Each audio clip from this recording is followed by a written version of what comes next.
सगळ्यांनी बसून घ्यावं. आपण कार्यक्रमाला सुरुवात करतोय. कृपया आम्हाला सहकार्य करावं अशी विनंती आहे.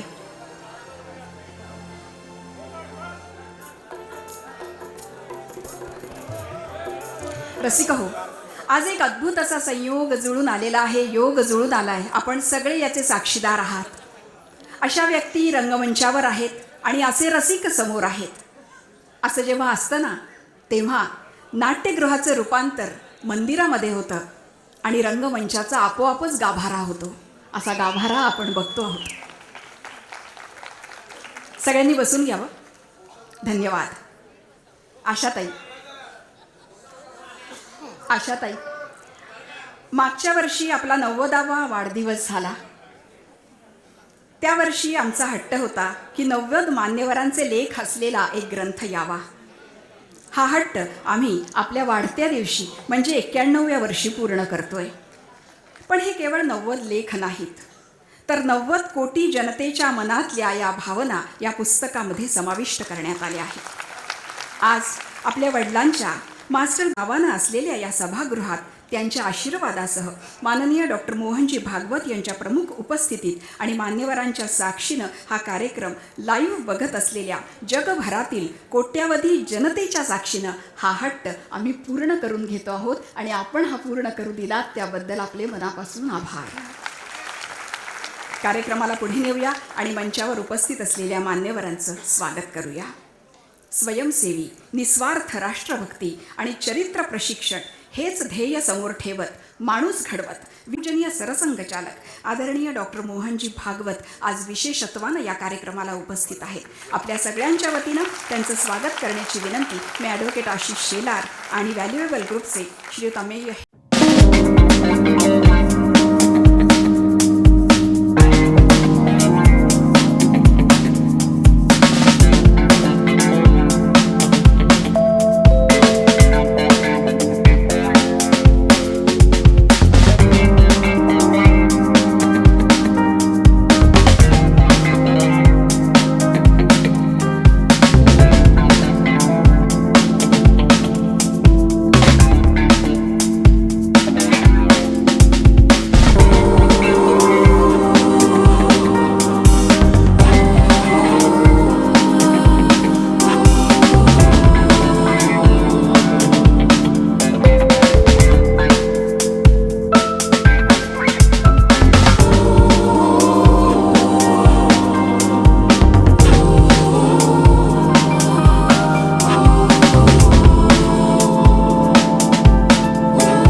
धन्यवाद.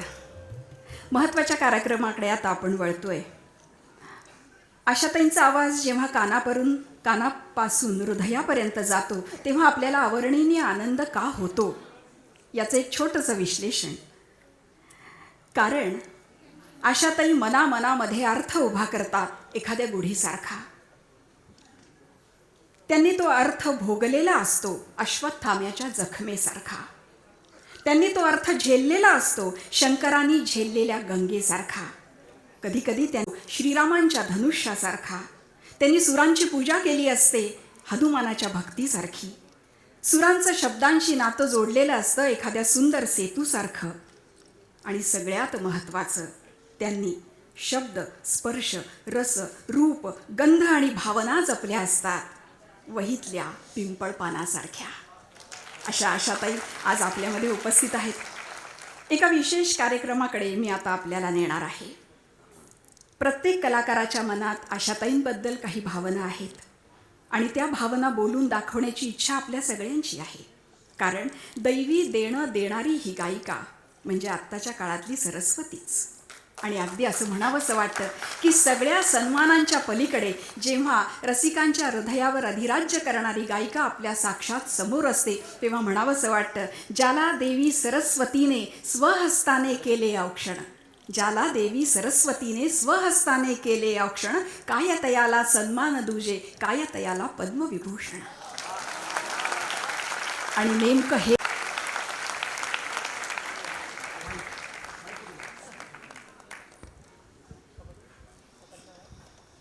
नमस्कार सर्वांना. देवी माँ प्रणाम, भगवत जी नमस्ते, नमस्ते रिजना जी नमस्ते, हिट भाई आपको भी बहुत नमस्कार. मैं बिल्कुल कुछ नहीं कहना चाहता था पर मुझे अमेय जी ने कहा है कहने के लिए, पर मैं कहने से ज़्यादा करना चाहूँगा क्योंकि आज सीखने के लिए बहुत सारे साधन हैं. आज पूरा सोशल मीडिया से लेकर बड़े बड़े ऐप्स हैं, लेकिन जब सीखने के लिए कुछ था नहीं तो लता जी और आशा जी थी. इन्होंने पूरी दुनिया को गाना सिखाया है. तो आपको भाई मैं कुछ कहना नहीं चाहूँगा, मैं कहना चाहूँगा जो आपसे सीख सके उसके लिए धन्यवाद, जो आपसे सीख रहे हैं उसके लिए धन्यवाद, जो आपसे सुन के जान गए कि ऐसा नहीं सीख पाएंगे उसके लिए भी धन्यवाद. और हमारे सनातन धर्म में, हिंदू धर्म में अपने गुरु को ईश्वर की जगह दी जाती है. आप हमारी देवी हैं और मैं सनातन धर्म की तरफ से आपको आपका सम्मान देना चाहूँगा.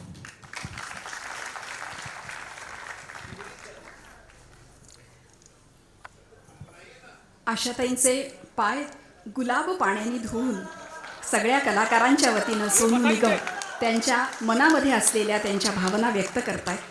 अतिशय मनाला आनंद देणारा आणि मनाच्या कप्प्यामध्ये कायमस्वरूपी ठेवणारा हा क्षण आपण सगळे बघतो आहोत, आपण साक्षीदार होतो आहोत. आशाताईंचे पाय गुलाब पाण्याने धुतल्या जात आहेत.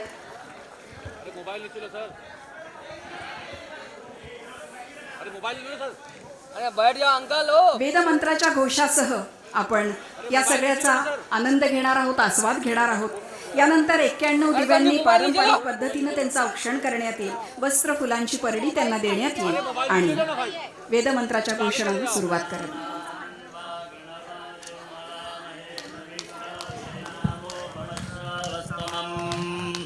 ज्येष्ठराजं ब्रह्मणां ब्रह्मणस्पदान शृण्वन्नोतिभिः सीदसादनम्. ॐ स्वस्ति नो मिमेदामश्विना भगः स्वस्ति देव्यदेतिरनर्वणाः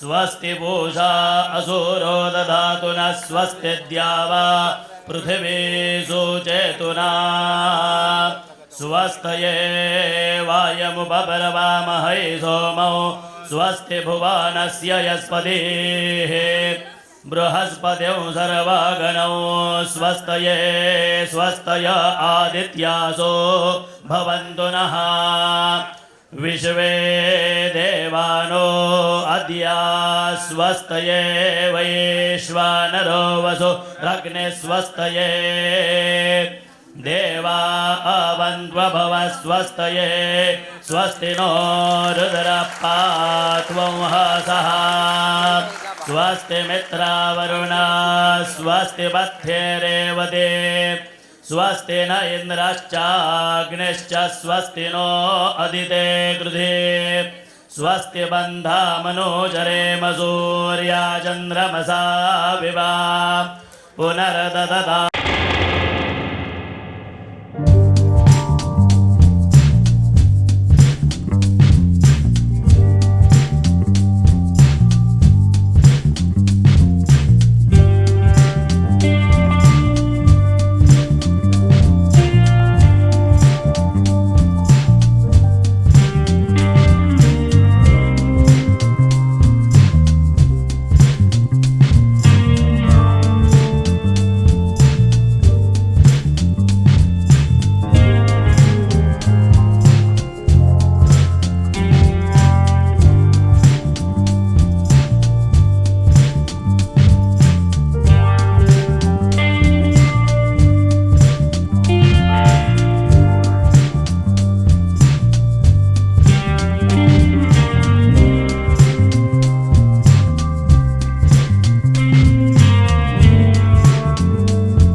ह्या रंगमंचावरती सगळ्यात जास्तीत जास्त कोण गायला असेल तर हृदयनाथ मंगेशकर.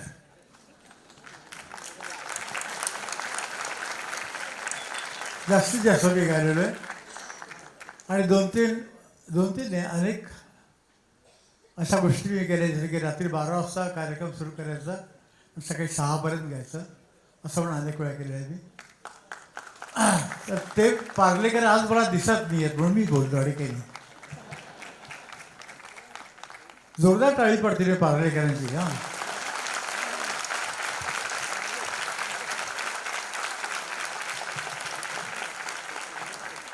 क्षमा करा, इथं काही हिंदी लोक दिसतात मला, पण मला माहिती आहे की हरीश जेवगेरांना मराठी चांगलं कळतं, तर मी मराठीत बोलतो. आपल्याला एक गंमत सांगतो. 1942 साल आणि रखरखती दुपार. किती रखरखती की मला एकदम बसल्या कवी गिरीश यांची ओळ आठवली की दुपाराचे सचित्र ऊन मृगजळाचा डांबवी. असं सचित्र ऊन पडलं होतं आणि तापी नदी अतिशय निर्मळ, अतिशय सुंदर. आणि तिथं बिहळ म्हणजे नदी ज्याला कापून जाते एका मातीला, तर तिथं बिहळ तयार होतं. आणि जुना किल्ला, हे जे ठाणेर गाव आहे हे म्हणे खानदेशची राजधानी आहे, पण सगळ्यात नगण्य गाव मी आयुष्यात बघितलं तर खानदेश ठाणेर. आणि त्या नदीवरनं फक्त 8 वर्षाची किंवा 9 वर्षाची एक मुलगी, म्हणजे आपली आशा भोसले, म्हणजे माझी आशाताई, मला कडेवरती घेऊन, कारण मला चालता येत नव्हतं, एका हातामध्ये धुण्याचा गठ्ठा आणि तो घेऊन दुपारच्या वेळी चालत ती घरी आली. आणि तिने आजीला सांगितलं की काही खायला आहे का. तर आजीने सांगितलं की उठबट तो खाण्याच्या गोष्टी काय करतेस. आशा ते खूप खायची हे तो असं म्हटलं होतं. तर आशा ते म्हणाले की अगं मी सकाळी सारवलं, सगळ्यांचे कपडे धुतलेत, आमकं केलं, तपं केलं, बाळाला दिवसभर कडेवर घेऊन फिरते, बाळ म्हणजे मी, आणि तू मला खायची गोष्ट काय करते. ती बोलली अच्छा भाकरी ठेवलेली आहे आणि तिखट आणि तेल ठेवलेलं आहे, ते खा. तर हे आमचं अन्न होतं.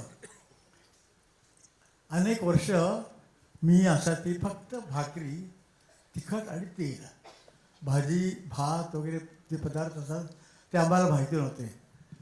आमच्या घरामध्ये दीदी म्हणजे भारतरत्न लता मंगेशकर, ही जरा काम करत होती मुंबईला. तिला सांभाळायला किंवा तिला सोबत म्हणून मीनाती तिच्याबरोबर होती. पण मी, उषाताई आणि आशाताई आम्ही त्या खेडेगावात अडकलो होतो. युद्धाचे दिवस होते, महायुद्ध चालू होतं, त्यामुळे काही चांगलं अन्न वगैरे काही मिळत नव्हतं, अतिशय गरिबी होती. आणि त्याच्यामुळे आम्ही तेल भाजी पण नाही, तेल आणि तिखट असं करून मी राहत होतो. त्याच्यात आशाताई म्हणाली की अरे, मग आशाताई ती भाकरी आणि तेल तिखट खाल्लं तिने. मग आमची ताई म्हणजे माझी आजी, ती बोलली आशा गायला ये. मग आशाताई जेडी नावाच्या एक बाई होत्या त्या, आणि सगळ्या बायका बसल्यात आणि गाणं सुरू झालं. जे गाणं आपण जैत्री जैतपदे ऐकलेलं आहे, जे गाणं मी जैत्री जैतपदे दिलं, ते गाणं आशाताई त्यावेळी गात होती. 1942 साली, म्हणजे बरोबर 83 वर्षापूर्वी. ही हकीकत यासाठी सांगितली की बस संध्याकाळ झाली, आशाताई खूप वेळ गायली. मेरा छल्ला जो गुम गया ढोंड जमादार, अशी गाणं काही ते गायली. आणि ते गाणं मी जैत्री गीतपदे लिहिलेलं आहे, ती आशाताईच गायलेली आणि अतिशय लोकप्रिय झालं ते गाणं. तर हे जे बदले 83 वर्षाच्यामध्ये खूप पुलाखालनं पाणी गेलं, सगळं काही सांगत बसत नाही आपल्याला. पण मी आशाताई सगळ्यात सुदृढ तब्येतीने, मी एका पायाने पहिला सण खराब, उषाती मधात प्यायची, म्हणजे माझ्यापेक्षा 1 वर्षांनी मोठी आहे फक्त. आणि मीनाती कर्ष अशक्त आणि आजारी दिली कामावरती, तेव्हा सगळी घरातली कामं आशातीला पडायची. भांडी घासणं, धुणी धुणं, स्वयंपाक करणं, ही सगळी कामं तिला करण्यात यायची. पण हे नुसतं महत्त्वाचं नाही, सगळ्यात म्हणजे मला कडेवर घेऊन तिला मला हिंडवणं, मला खेळवणं, माझं सगळं काही जी घाण पडायची जसं की साफ करणं. आईने केली नसती जी घाण साफ, त्या माझ्या बहिणीने केलेली आहे. तर असे काही उपकार असतात, अशी ऋणं असतात की ती कधी फिटू शकत नाही. आपण काहीही जरी केलं, मांजरी कापून दिली, ते ऋण फिटू शकत नाही. त्याच्या अशा ती मला, ती फक्त 9 वर्षाची होती, 8 वर्षाची होती, आणि ती घेऊन मला फिरत होती. आणि त्यात ती तुम्हाला एक गंमत सांगतो, त्यामध्ये पण एक गंमत आहे की दीदी म्हणजे लताबाई, मीनाती दोघी तंबोराकडून बाबांसमोर गायला बसायच्या. बाबा म्हणजे मास्टर दिनानाथ, आणि ते बंदिशी गात आहेत, अनेक शिष्य समोर गात आहेत. अशा ती त्याला खर्च काय असायची, खेळत असायची. कुठं खाली खेळते, कुठं बाहेर खेळते. असं बरेच दिवस झालं. एक दिवशी आईनी बाबांना चिंतेने विचारलं की मालक, हे सगळी मुलं गात आहेत, ही आशा गात नाही. तर बाबाने असं उत्तर दिलं, हा आईने मला सांगितलेला किस्सा आहे, मी फार लहान आहे त्यावेळी. बाबाने असं उत्तर दिलं की हे हबं आहे. हबं म्हणजे म्हैस, म्हणजे ही भोळी आहे. ही भोळी आहे, पण ही जर कोणी अंगावर आलं तर शिंगावर घेणारी आहे. ही बंदिशी पाठ करत नाहीये, ही गाणं शिकत नाहीये, पण ही सगळं आतल्यात पाठ करते, मनन करते, चिंतन करते. त्याचं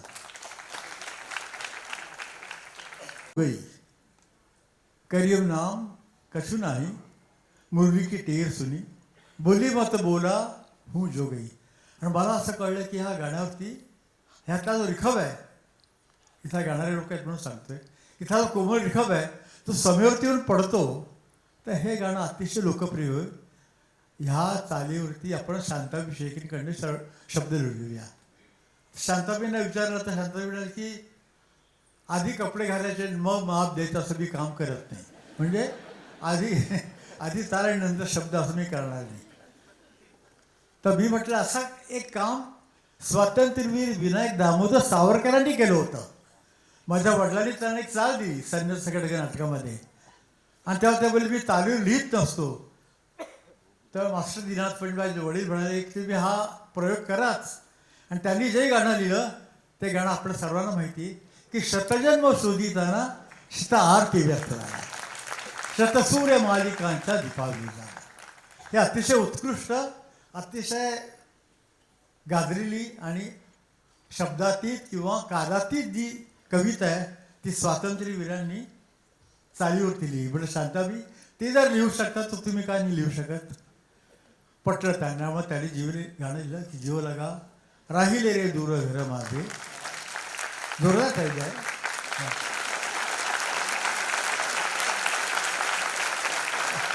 हे एकटं गाणं असं आहे मराठीतलं की ज्याच्यामध्ये वादक नाही आहेत, फक्त एकटी आशाने गायलेली. अंतरामध्ये आराप आशाने गायलेली आहे, अंतरामध्ये स्वरलिपी म्हणजे नोटेशन आशाने गायलेली आहे. वादक कोण होते तर वादक मी होतो, म्हणजे तबोरा होता. आणि एक विष्णू म्हणून नावाचा मुलगा होता, त्यांनी तबला वाजवला बस. आणि कोणी नाही, एकटी आशा ती होती.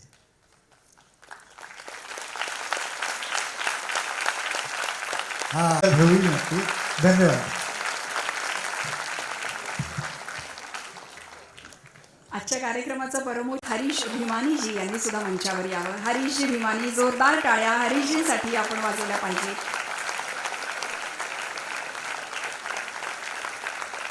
हरीशजी, आपलं स्वागत.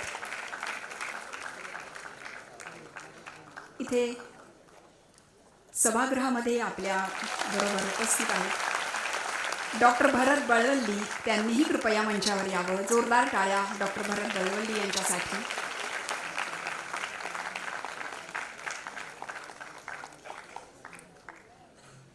श्रीयुत भरत बळवल्ली.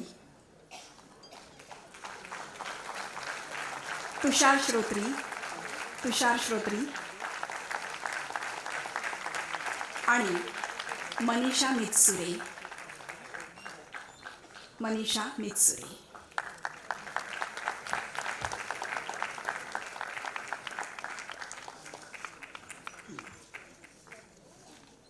आणि यानंतर ज्यांना ऐकण्यासाठी आपण सगळे उत्सुक आहोत, ज्यांचे शब्द ऐकण्यासाठी आपण सगळे उत्सुक आहोत, त्या आदरणीय आशाताईंना मी या ठिकाणी आमंत्रित करणार आहे. त्यांच्यासाठी केवळ 2च ओळी म्हणते. ज्यांची बाग फुलून आली त्यांनी 2 फुले द्यावीत. ज्यांची बाग फुलून आली त्यांनी 2 फुले द्यावीत. ज्यांचे सूर जुळून आले त्यांनी 2 गाणी द्यावीत. आशाताई.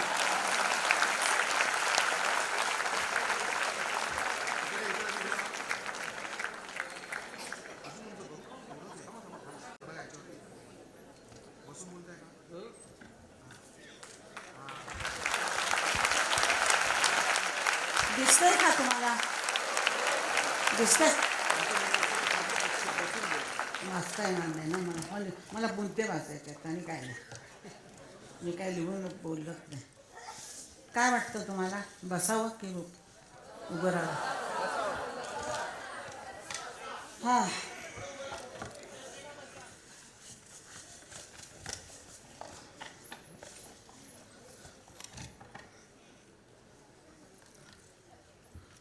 मित्र आणि मैत्रिणींनो, माझा नमस्कार. इथं उपस्थित असलेले सर्व थोर मंडळींना माझा प्रणाम. हे पुस्तक आता जे रिलीज झालेलं आहे, ज्या थोर व्यक्तींच्या हस्ते झालेलं, ते मला कल्पनाही नव्हती की असं कधी होईल माझ्या आयुष्यात म्हणून. प्रसाद महाडकर, नरेंद्र हेटे, अमय हेटे, मंजिरी हेटे, प्रियंका जॉनी आणि आशिष शेलार या लोकांनी खूप खूप जीवाच्या बाहेर जाऊन प्रयत्न करून हे पुस्तक आज बाहेर म्हणजे रिलीज केलेलं आहे. गौतम राजाध्यक्ष आणि यशवंत देव या लोकांना, या दोघांना हे त्यांनी अर्पण केलेलं आहे. कारण यशवंत देवांना मी गुरुसारखं मानायचे. आणखीन गौतम तर माझा मुलगाच होता. ही जी तुम्ही इथं चित्र बघतात माझी, तशी मी दिसत नाही, पण त्याच्या कॅमेऱ्यावर कोणीही व्यक्ती सुंदरच दिसायची. आणि त्याला एक त्याच्यात कला होती. ती कला त्याच्याबरोबरच गेली. पण मला एक माणसाला विसरता येणार नाही. त्या माणसाचं कोणी नाव घेत नाही, पण मला माहीत आहे मिकी कॉन्ट्रॅक्टर नावाचे जे मेकअप मॅन आहेत, अजूनही ते आहेत, आणि सर्व हिरोईन्स त्यांच्याकडं मेकअप करून घेतात. गौतम राज्याध्यक्षांनी माझ्या ज्यावेळेला बोलवलं पहिल्यांदा फोटोसाठी म्हणून, तर मी गेले आणि ते म्हणाले की मी सगळ्यांचे फोल्डर करतो, मी तुमच्यासाठी, म्हणजे तुम्ही माझ्या आईसारख्या आहात वगैरे असं. तर त्यांनी सांगितलं मेकअप करावा लागेल. मी आयुष्यात पहिल्यांदा मेकअप केला. मेकअप ज्यावेळेला मिकीनं मला लावला तर मी त्याच्यावर रागवले, हे काय मडकं केलंस माझ्या तोंडाचं, काय तू काय काय फासलंस माझ्या. आशाताई प्लीज तुम्ही आता आरशात बघू नका, संपल्यानंतर तुम्ही बघा आणि नंतर मग पुसून टाका हवं तर, पण तुम्ही हे करा. म्हटलं बरं. त्याचा मेकअप संपला, त्याने केस केले, काहीतरी केलं त्यांनी सगळं, आणि मी वळून माझ्यासमोर आरसा त्याने आणला. म्हटलं ही कोण आहे? मी इतकी सुंदर दिसायला लागले होते. तर ते मिकी कॉन्ट्रॅक्टर आज पण सगळ्या हिरोईन्सचा मेकअप करत असतात, फार मोठे आहेत. गौतम राजाध्यक्ष आणि मिकी कॉन्ट्रॅक्टर यांची जोडी होती. विश्वास नेरुरकर माझ्या आयुष्यात खास माझं त्यांनी काम केलेलं आहे. त्यांनी सगळे आर्टिस्ट लोकांची पुस्तकं करत होते. ते त्यांना गाण्याचा शौक आहे अतिशय. त्यांनी पहिलं दीदीचं पुस्तक काढलं.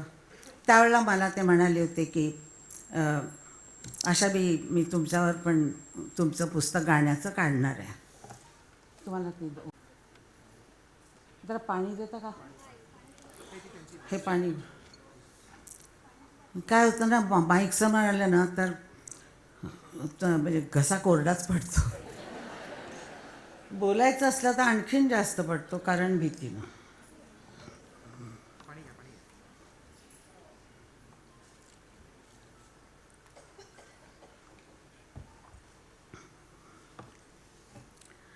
तर त्यांनी माझं पुस्तक काढायचं ठरवलं आणि दीदीचं पुस्तक कंप्लीट केल्यानंतर माझं पुस्तक आणि बरेच लोकांची त्यांनी म्युझिक डायरेक्टर वगैरे सगळ्यांची केलेली आहेत पुस्तक. तर माझ्या पुस्तकाच्या वेळेला त्यांनी HMVला विचारलं की आशाबाईंची गाणी किती आहेत. ते HMVनी साफ सांगितलं की आम्हाला काय माहिती नाही आहे. तर त्यांनी कुछ गली कुची में जाके उन्होंने ढूंढ के कहाँ से गाणे निकाले. आणि त्यांनी अतिशय त्रास घेऊन तो प्रसाद आणि ते दोघंजणं मिळून काम करत होते आणि त्यांनी ते पुस्तक कुणाकडनं काही मदत न घेताना स्वतःच्या याच्यावर छापलं. ते पुस्तक छापल्यानंतर माझ्या 60व्या वर्षी ते त्यांनी रिलीज केलं. मी त्यावेळेला 60 वर्षाचे होते आणि त्यावेळेला 11,500 गाणी मी गालेले होते. मग त्यांनी यासाठी प्रयत्न सुरू केला की गिनीज ऑफ वर्ल्ड रेकॉर्डमध्ये, गिनीज बुकमध्ये माझं नाव यावं. कारण जगात सगळ्यात तर ते लोकांनी मंजूर करत नव्हते. लंडनवाले ते म्हणाले की नाही, आम्ही हे काढूनच टाकलेलं आहे प्लेबॅक सिंगिंगचं वगैरे असं तसं. तर त्यांनी भांडण केलं माझ्यासाठी आणि त्यांनी सांगितलं की रेकॉर्डेड व्हॉईस आहे. ते म्हणाले आम्ही असंच घालतो की ते जास्त गालेले आहेत वगैरे. नाही, रेकॉर्डेड व्हॉईस आहे. तर गिनीज ऑफ वर्ल्ड रेकॉर्डमध्ये माझं नाव आलं आणि त्याचं मला सर्टिफिकेट दिलं त्या लोकांनी. जगात सर्वात रेकॉर्ड माझा व्हॉईस आहे असं ते म्हणतात. तुमच्याकडं माझा आवाज, कुणाचाही आवाज कसा पोचला असता जर रेकॉर्डिस्ट नसते.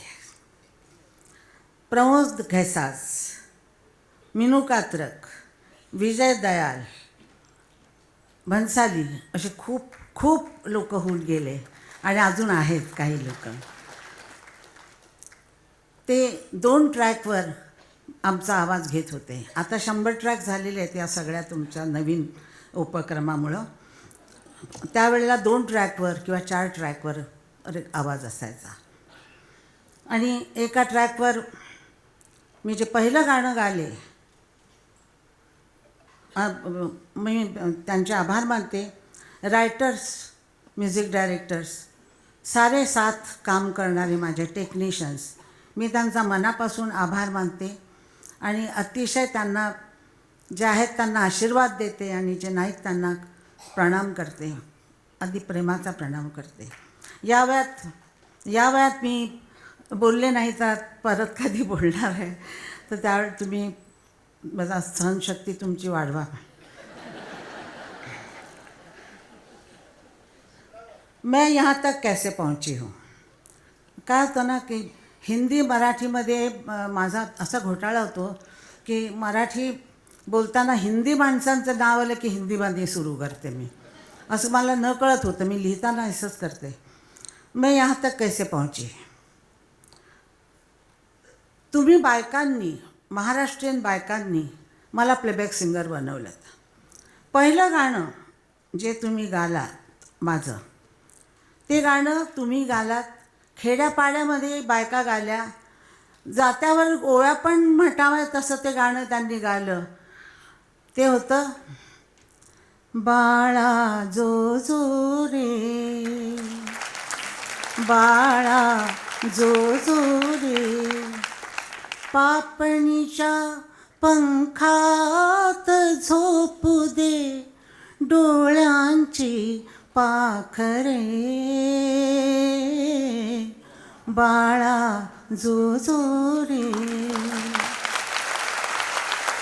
नंतर मला हिंदी गाणी पण मिळायला लागली. कोणाला तरी कळलं की कोणीतरी आशा भोसले नावाची गायिका आहे आणि मराठीमध्ये तिचं गाणं खूप खूप चाललेलं आहे. मला असं भीती वाटते इथं.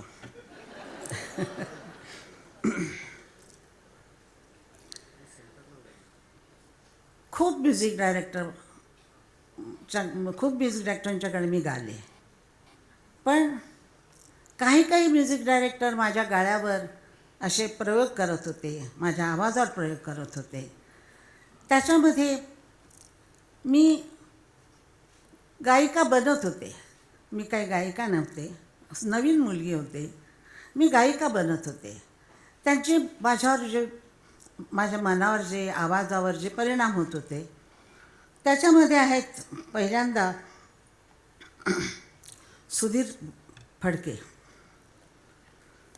सुधीर फडकेंच्याकडं गायला मला अतिशय म्हणजे सुरुवातीला खूप त्रास झाला. त्यांचं गाणंच असं होतं. आता साधं गायचं म्हटलं की का रे दुरावा का रे अबोला अपराध माझा असा काय झाला.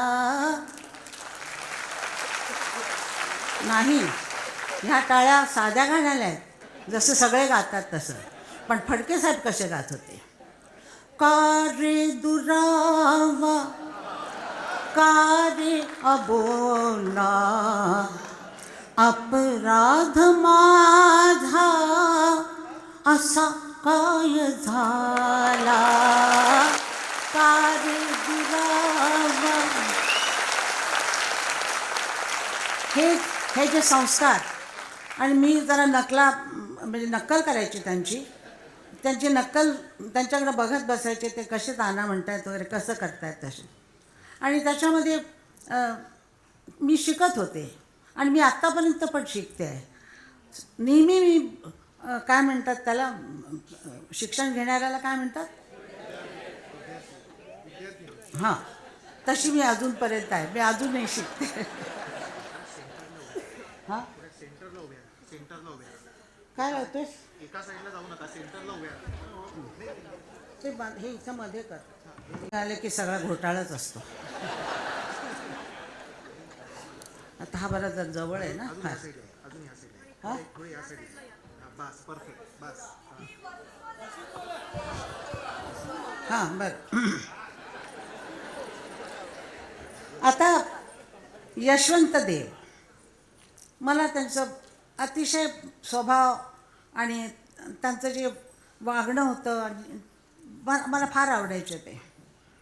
मी त्यांना सांगितलं एकदा की देवसाहेब मला जरा गाणं शिकवता का. हसायला लागले. हा हा हा हा, काय आशाबाई, तुम्ही एवढ्या मोठ्या गाणाऱ्या आहेत, तुम्ही माझ्याकडं काय शिकणार.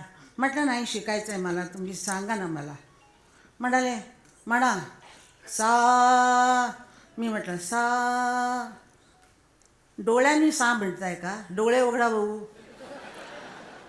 मग नंतर म्हणाले सा रे गा म असं म्हटलं म्हणा. तर मी असं केलं सा रे गा म. हाताने सा रे गा म गाता का तुम्ही, गळ्याने गाताय. मग तुम्ही हात का हलवताय, कशाला तोंड वाकडी करताय, कशाला आठ्या घालताय. आठ्या घालायचं कारणच काय तुम्हाला, तुमचा गळा गातोय, तुम्ही पोटापासून गाताय. हे त्यांच्यापासून शिकायला मिळालं, पण इतकं म्हणजे करता आलं नाही, पण फार उशिरा शिकली ती गोष्ट म्हणून. पण त्यांचं गाणं कसं होतं की विसरशील खास मला, सुरूंच झाला मला. विसरशील खास मला दृष्टियाड होता, विसरशील खास मला. तर त्या असे सरळ गायचे आणि आवाज एकदम इथून काढून गायचे. विसरशील खास मला असं म्हटलं की जरा जरा चांगलं ह्याच्याने म्हणा की आम्ही म्हटलं की असंच गायला पाहिजे माईकवर. तुम्हाला गंमत सांगते, 2 म्युझिक डायरेक्टर एकमेकासमोर आले. ते म्हणजे देवसाहेब आणखीन फडके साहेब. फडके साहेबांना डुएट गायचं होतं माझ्याबरोबर, म्हणजे ते ॲज अ प्लेबॅक सिंगर ते येणार होते. आणि देवसाहेबांच्यासमोर देवसाहेबांनी त्यांना गाणं शिकवलं. तू नजरेने हो म्हटले पर वरमाळा पडणार कधी, कर पडलेत गळ्यात तुझे पण वरमाला पडणार कधी. फडके साहेबांनी त्यांच्याकडे बघितलं, माझ्याकडे बघितलं होता आणि ते म्हणाले की तू नजरेने हो म्हटले पण वरमाला पडणार कधी, कर पडलेत गळ्यात तुझे पण वरमाला पडणार कधी. देवसाहेब म्हणाले हे असं नाही गायचं, माझ्यासारखं गा बघूया. म्हणाले फडके साहेब म्हणाले देवसाहेब सहन करून घ्या या गाण्यामध्ये असं. अशी मजा. माझं भाग्य फार थोर, माझं नशीब खूप चांगलं. मी स्वातंत्र्यवीर सावरकरांना भेटले होते. ते आमच्या वडिलांचे मित्र होते. आम्ही लहान होतो त्यावेळेला सांगलीला आमच्या घरासमोर त्यांनी चटाया घातल्या आणि पत्रावळ्या ठेवल्या. जवळजवळ 100 लोक, शेड्यूल जातीचे सगळे लोक आलेले होते, सगळे लोक. आणि त्याच्यामध्ये बसून माझ्या वडिलांनी आणि सावरकरांनी जेवण जेवले. माझी आई माझ्या वडिलांशी 3 दिवस बोलली नव्हती, कारण ती पुष्कळ ब्राह्मणासारखी होती. आणि त्यानंतर बऱ्याच दिवसानंतर मला ते भेटले आणि मी भेटत राहिले त्यांना. आई माझी डबा घेऊन जायची त्यांच्याकडं जेवण द्यायला त्यांना. ते जेवण मागायचे की माझ्या आईचं नाव शेवंती, माई म्हणायचे. आणि दादरला त्यांच्या घरी आम्ही यायचो. एकदा ते मला म्हणाले काय काय गा आशा, तू दीनानाथसारखी गातेस का? म्हटलं हो गाते की म्हटलं आणि धोंडा मारून घेतला आपल्या पायावर. आता त्यांच्यासारखं गायचं म्हणजे काय.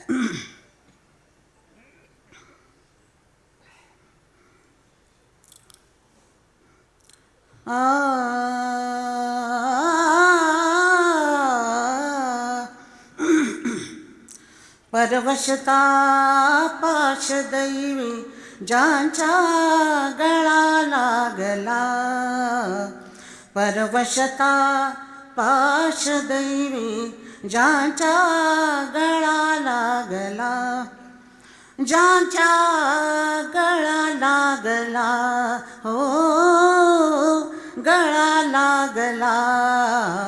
परवशता पाश दैवी ज्यांच्या गळा लागला.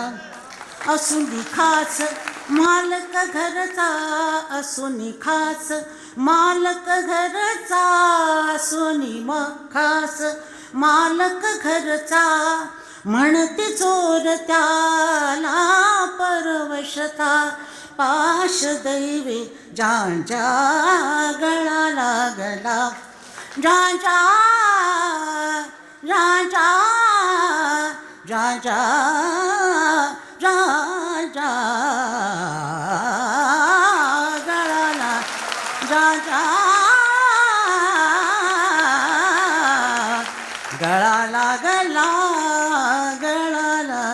माझ्या पाठीवर थोपटलं त्यांनी आणि सांगितलं अजून प्रॅक्टिस केली पाहिजे वडिलांचं गाण्यासाठी.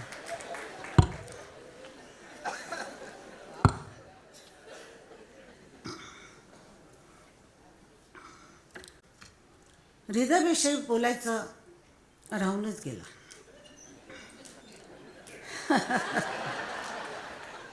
हृदयला मी मोठा केला आहे, पण तो माझ्याकडं 56मध्ये आला. 56मध्ये येऊन मला त्यांनी धोतर नेसून असा शर्ट घातलेला, असा बाबांसारखा हातामध्ये ओचा, धोतराचा ओचा बंगाली लोकांसारखा पकडलेला, गाडीतनं उतरला आणि विचारलं की अशा ते तू माझं गाणं गाणार का? मी त्याच्याकडे असं बघितलं, हाच तो मुलगा आहे मी कडेवर घेऊन फिरत होते. आणि मी त्याला म्हटलं हो गाईन की. त्यावेळेला अड्डता होती की काही गाऊ शकतो आपण म्हणून, असते काही वेळेला येते लोकांच्या डोक्यामध्ये. त्यानं पहिलंच गाणं मला जे गायला सांगितलं, चांदणी काय सुरू घेऊ रे सुरेश? चांदणी, हां, चांदणी शिंपीत जाशी चालता तू चंचले, ओंजळी उधळीत मोती, ओंजळी उधळीत मोती, हासरे तारा फुले फुले. आवाज बसलाय, सकाळच्या सकाळी गायचं ना. हा, चांदणी शिं, आता फुले म्हणून ती तान जी आली ती फुले चांदणी, माझ्या पायाखालची जमीन निघून गेली. म्हटलं अरे हे असं गाणं गायला लागतोय. मी प्रॅक्टिस केली आणि मी ते गाले. त्यानंतर त्यांनी मला 66 साली माझ्या आयुष्यात खूप घडामोडी घडल्या होत्या, खूपच त्रासामध्ये होते आणि त्यातही गातच होते. त्यावेळेस त्याने मला 66 साली ऑगस्ट महिन्यामध्ये जीवलगा हे गाणं गायला सांगितलं. जीवलगा हे गाणं सुरामध्येच गाणं येतं, सुरामध्येच त्याची आर्तता येते. गाणाऱ्याला काही करावं लागत नाही, तरी पण गाणाऱ्याला करावं लागतं.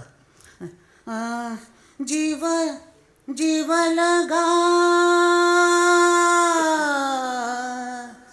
राहिले रे दूर घर माझे, पाऊल थकले माथ्यावरचे, जड झाले ओझे. जीवलगा जीवलगा जीवलगा. मला मी त्याला विचारलं एकदा की बाळ तू ही गाणी कशी करतोस, हे तुला कसं सुचतं? केव्हा तरी पहाटे हे गझल आहे, ही मराठीची गझल आहे. ती त्यानं गझल इतकी सुंदर केलेली आहे की मला नेहमी प्रश्न पडतो की हे म्युझिक डायरेक्टरना सुचतं कसं, आपल्याला का सुचत नाही? आपल्याला फक्त गाता येतं, सुचत का नाही? आता ते बघा, केव्हा तरी पहाटे, आता बोलचाल म्हणे आहे ना, केव्हा तरी पहाटे मला चहा मिळाला होता. केव्हा तरी पहाटे उलटून, आता तान उलटून मागं येते बघा. उलटून रात गेली, उलटून रात गेली हे कसं समजलं त्याला? तानेमधनं उलटला तो. म्युझिक डायरेक्टर इथं बसलेले आहेत आणि गाणारे सगळे बसलेले आहेत, तर त्यांना कळू शकतं की गाण्यामध्ये त्यांनी दाखवले की उलटून रात्री. हे कसं सुचतं तुला? कळले मला न केव्हा आवाज चांदण्याचे, कळले मला न केव्हा आवाज चांदण्याचे.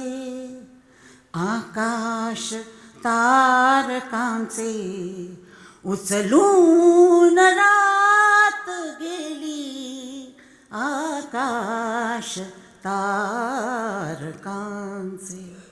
ह्या वस्तू या चाली कशा बनवतात हे कसं सुचतं या लोकांना.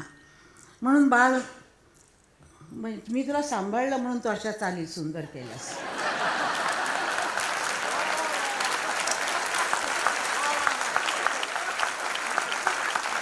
आता हे गाणं बघा.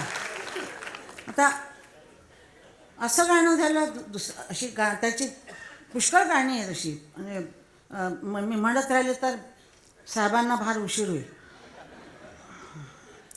तर चांदण्यात फिरताना, चांदण्यात फिरताना माझा धरलास हात थरथरतो ना बाईचा. चांदण्यात हात कोणी धरला तर काय होईल. चांदण्यात फिरताना माझा धरलास हात, सखया रे आवरही सावरही चांदरात, चांदरात, चांदरात, चांदरात. हे गाणं इतकं मोठ्या कॉर्ड्सवर आहे, इंग्लिश कॉर्ड्सवर गाणं हे आहे. आणि हे त्यांनी कसं बनवलं हे मला माहिती नाही आहे.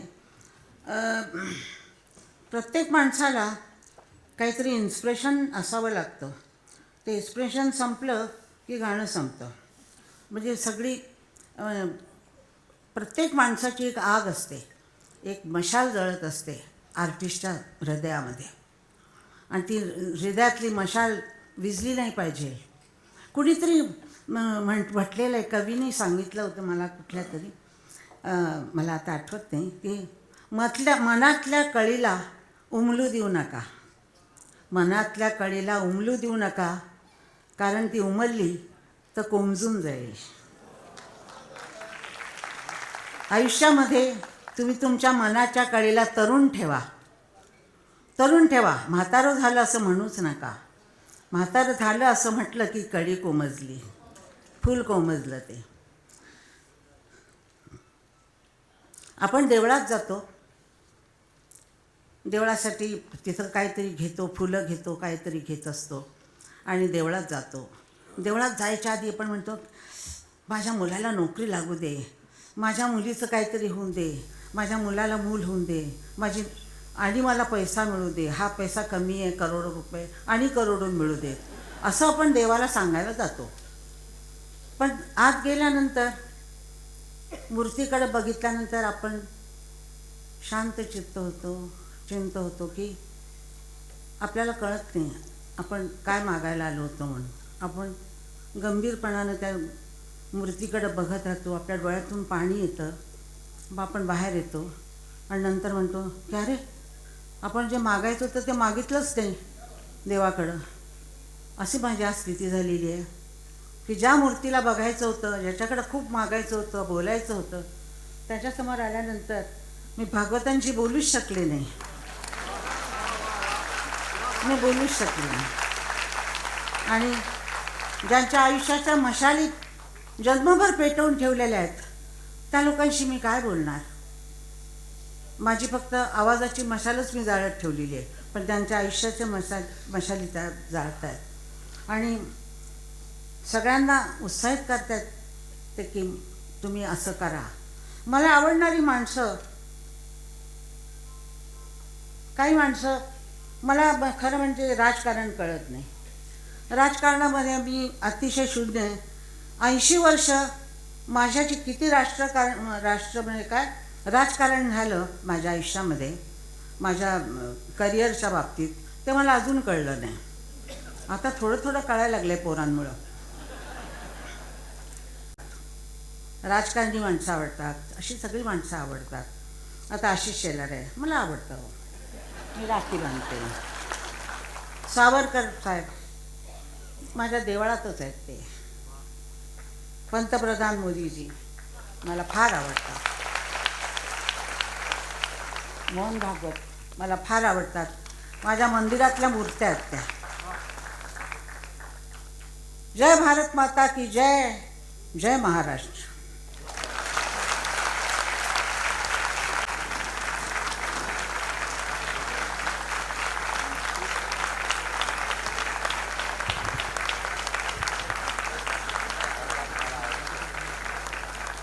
आशाताई, तुम्हाला निरोगी दीर्घायुष्य लाभावं, तुम्ही आमच्यासाठी असंच गात राहावं आणि आम्ही ऐकत राहावं. खूप खूप धन्यवाद आणि मनापासून आभार. आणि यानंतर ज्यांना ऐकण्यासाठी आपण सगळे उत्सुक आहोत त्या परमपूजनीय सरसंघचालक आदरणीय डॉक्टर मोहनजी भागवत यांना मी इथे आमंत्रित करणार आहे आणि त्यांच्यासाठी अगदी एवढंच म्हणणार आहे. आभाळा एवढी ज्यांची उंची त्यांनी थोडे खाली यावे. आभाळा एवढी ज्यांची उंची त्यांनी थोडे खाली यावे. मातीत ज्यांचे जन्म वळले त्यांना थोडे उचलून हॅलो घ्यावे. Hello hello sorry. माझ्यासाठी आजारी असतानाही सुरेश वाडकर इथं आले आणि साठे आले. ज्यांना पद्मभूषण मिळावं, पद्मविभूषण मिळावं ते अशोक सराफ माझ्यासाठी इथं आले. पोडवाल, मिसेस पोडवाल आल्या. सगळे गाणारे आले, सगळे गाणारे आले आणि सगळे मला प्रेम करणारे आले. पुण्यातून आले, मुंबईतून आले. पार्लेकर तर आहेतच. आणि मी त्यांना सगळ्यांना ओळखू शकले नाही इतक्या लांबून. आणि माझा आता दृष्टी म्हणजे काय, म्हणजे हे असं असतं की दिसलं नाही तर वयाकडे टाकलं म्हणजे बरं असतं. माझ्यासाठी पूनम आलेली आहे आणि आमचे संबंधी आलेले आहेत. माझ्या नातवाचे सासरे आहेत ते आलेले आहेत. नमस्कार. नमस्कार. हां, मी तुम्हाला बघितलं नाही, सगळ्यांची नावं घेतली नाहीत कारण मी इतके घाबरले होते, मग थरथर कापत होते मी. हां. आदरणीय मोहनजी भागवत यांना विनंती.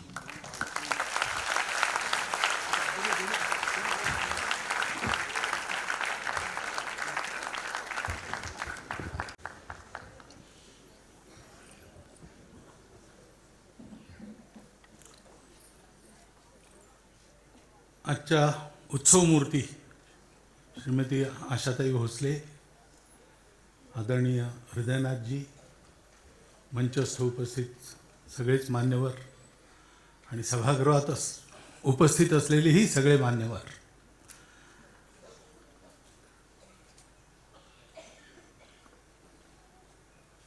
या कार्यक्रमात यायचं तर मी मागेच कबूल केले जेव्हा माझ्याकडे निमंत्रण आलं. कारण मंगेशकर परिवाराविषयी माझ्या मनात एक आदराची भावना पहिलेपासून आहे. त्यांची भेट होण्यापूर्वीपासून आहे. हो, हां, सगळे सगळे आदिनाथपासून सगळे.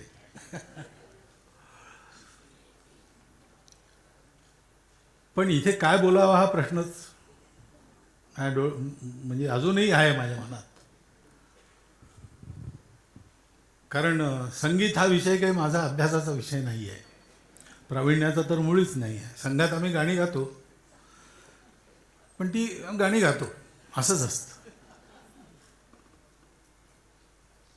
परंतु एक गोष्ट आहे की लहानपणापासून, आणि मीच नाही, महाराष्ट्रातले आपण सगळे गाणी ऐकत असतो आणि थोडेफार सगळ्यांचेच कान तयार होतात. त्याच्यामुळे ताण नाही घेता आली तरी कानामध्ये एक ते सारखं संगीत गुंजत असल्यामुळे आवडीनिवडी बरोबर नेमक्या बनायला लागतात. आणि असे जे संगीताचे संस्कार झाले त्यात संगीताबरोबर भक्तीचा, देशभक्तीचाही संस्कार देणारं हे मंगेशकरांचं संगीत आहे, सगळ्यांचंच.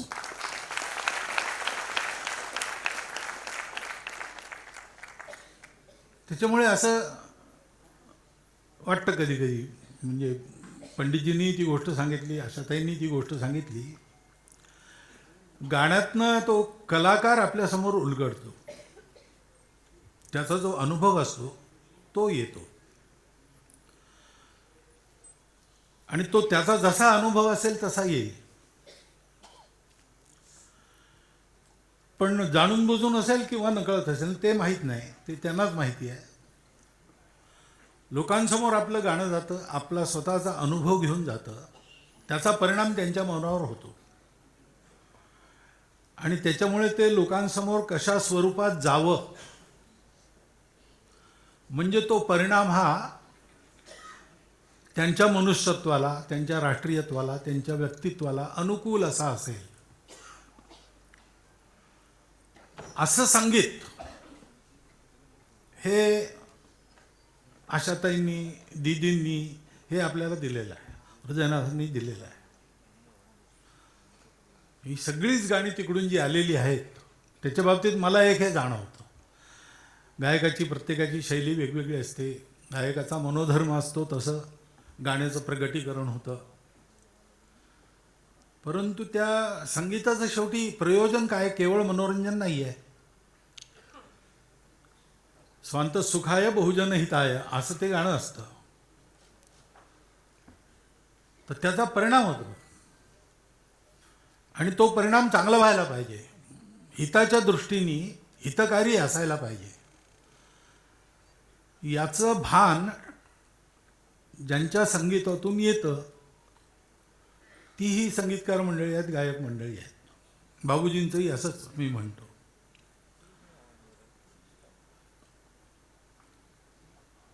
शैली वेगवेगळी असते. म्हणजे त्या पुस्तकात मीही काही म्हटलेलं आहे. माझा अधिकार नाही असं बोलायचा, पण मला खूपच खोदून खोदून विचारलं तेव्हा मी मनातली गोष्ट सांगितली त्यांना की प्रवृत्ती आणि निवृत्ती दोन वाटा असतात. धर्माचे दोन मार्ग आहेत. धर्म म्हणजे पूजाबिजा नाही, धर्म म्हणजे समाजाला जोडून ठेवणारा, चांगला ठेवणारा, उन्नत करणारा जो जे अनुशासन असतं त्याला धर्म म्हणतात. तो धर्म दोन मार्गाने जातो, प्रवृत्तीपर निवृत्तीपर. एक असतं की नकोच हे जग, काही नको काही नको काही नको काही नको, मला फक्त सत्य पाहिजे. आणि दुसरा मार्ग असतो की सत्य शोध. हा सगळ्यातच सत्य शोध, सत्य सगळीकडेच आहे, त्यामुळे प्रत्येक ठिकाणी कुठे कुठे आहे पहा, हेही पहा, तेही पहा, तेही पहा, तेही पहा आणि त्या समजा. तसं दीदींचं गाणं आणि आशाताईंचं गाणं मला असं वाटतं, पण मी तज्ज्ञविज्ञ नाही आहे, पण मला जे वाटतं ते मी सांगतो की निवृत्तीच्या अंगाने माणसाला घेऊन जाणार सुरातून आणि प्रवृत्तीच्या अंगाने त्याच ठिकाणी माणसाला आणणार, असे दोन प्रकारच आशाताईंचा हा दुसरा.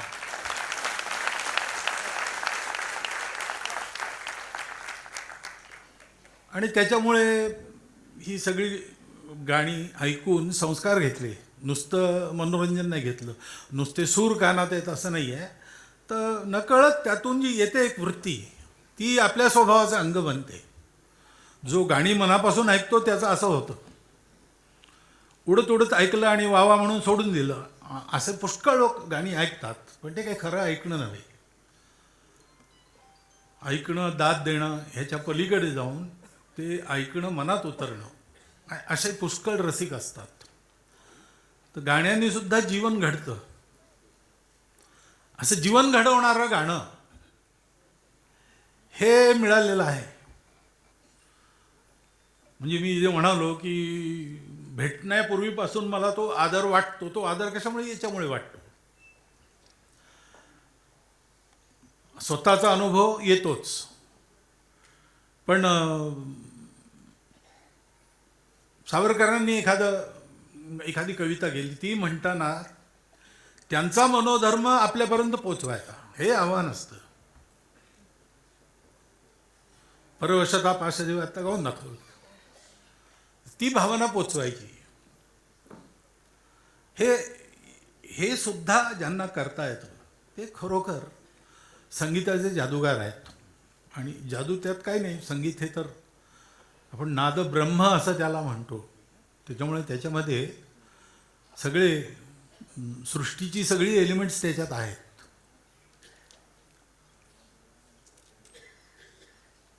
आपल्या डागर साहेबांचं एकदा ऐकलं मी, भाषण ऐकलं.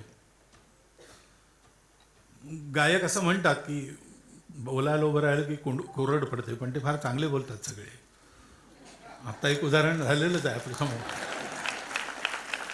त्यांचंही भाषण होतं, त्याच्यात त्यांनी म्हटलं की ही स्वरांची साधना साधी गोष्ट नाही आहे. मनुष्य हा षड्जापासून सुरू करतो आणि एक एक सूर साधतो, तेव्हा तो आपल्या आध्यात्मिक उन्नतीची एक एक पायरी चढत असतो आणि निषादापर्यंत तो पोहोचतो, तेव्हा तो मुक्तीच्या दरवाजापाशी येऊन उभा राहतो.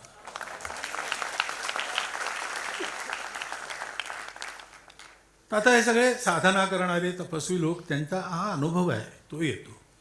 या दृष्टीने कळत म्हणजे आता इतकं बोलणार नसतील, पण नादब्रह्म त्याच्यात बुडून जाणं, एक एक स्वर, म्हणजे त्या दिवशी यांचा षड्ज असा लागला होता असं म्हणतात. ते पहिल्यांदा कळतच नाही. षड्ज लागणं म्हणजे कोणती मोठं गोष्ट आहे. आता आशाताईने ते सा असं म्हटलं, सा मी म्हणतो, पण त्यांचं म्हणणं आणि माझं म्हणणं किती, ते ज्याला समजतं त्याला या गोष्टी अनुभवाला येतात.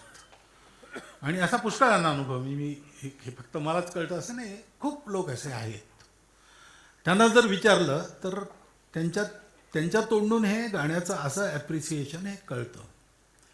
आणि ते त्यांच्या तोंडून न ऐकता सुद्धा आपल्या अनुभवाची गोष्ट ही कळते. असं गाणं सतत आशाताईंनी आपल्याला दिलेलं आहे, हृदयनाथाच्या संगीतातून आपल्याला मिळालेलं आहे. आणि त्याच्यामुळे आपलं जीवनसुद्धा समृद्ध झालेलं आहे. त्याची आपल्याला जाणीव आहे की नाही माहीत नाही, पण कळत न कळत या सगळ्या गोष्टी आपल्या जीवनक्रमातून सतत सकारात्मक राहून पुढे वाटचाल करण्याकरता आधारभूत अशा होत असतात. म्हणून संगीताची परंपरा महत्त्वाची असते. ती आपल्या देशातली परंपरा, तिचे काही विशेष गुण आहेत, ते आपल्याला साथ करतात. कुठल्याही क्रायसिसमधून कसं बाहेर पडावं ह्याच्याकरता जो स्वभाव आवश्यक असतो, जी सकारात्मकता आवश्यकता असते, ती त्याच्यातनं मिळते. अशा ते पुष्कळ गोष्टी आहेत महत्त्वाच्या.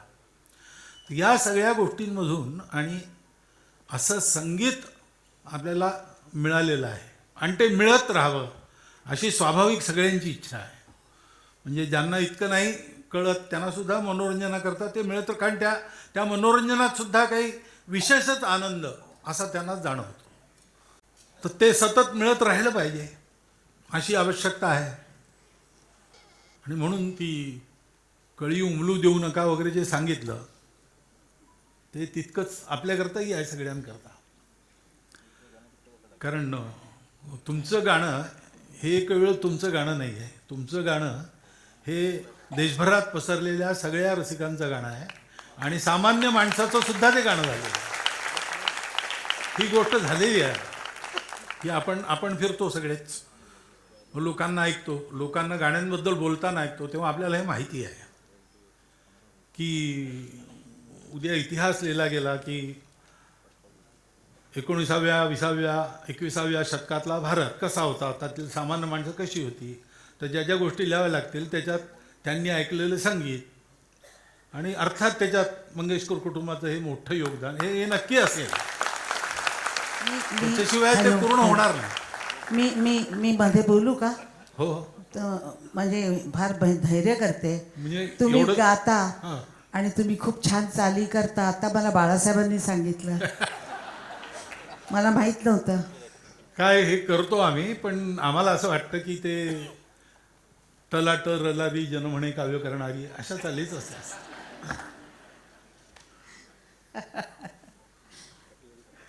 तुमची ती तपस्या आहे, जो अभ्यास आहे आणि त्यातनं जे सामर्थ्य आहे त्याच्याशी काही त्याची आम्ही तुलना करत नाही. काही त्यात ते धाडस आम्ही कधीच करणार नाही, कारण किती पुढे जायचं एवढा ईशकृपेने व्यवहार तेवढा कळतो आम्हाला.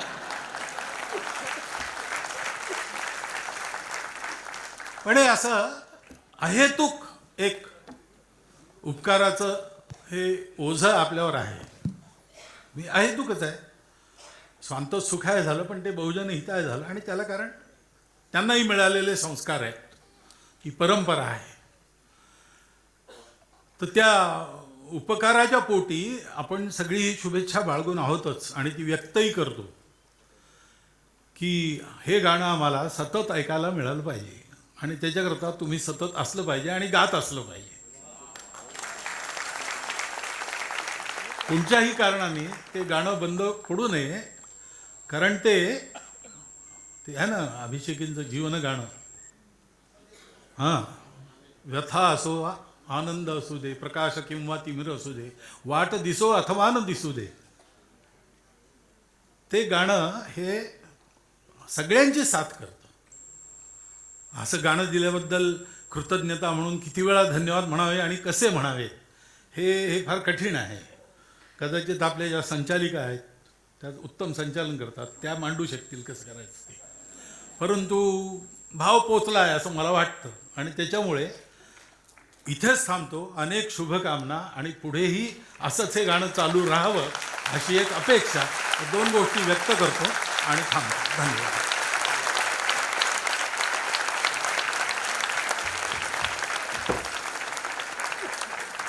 मनापासून धन्यवाद आदरणीय मोहनजी. यानंतर हरीशजी भीमानी इथे येणार आहेत. त्यांच्या मनात असलेल्या भावना अगदी काही सेकंदात आशाबाईंबद्दल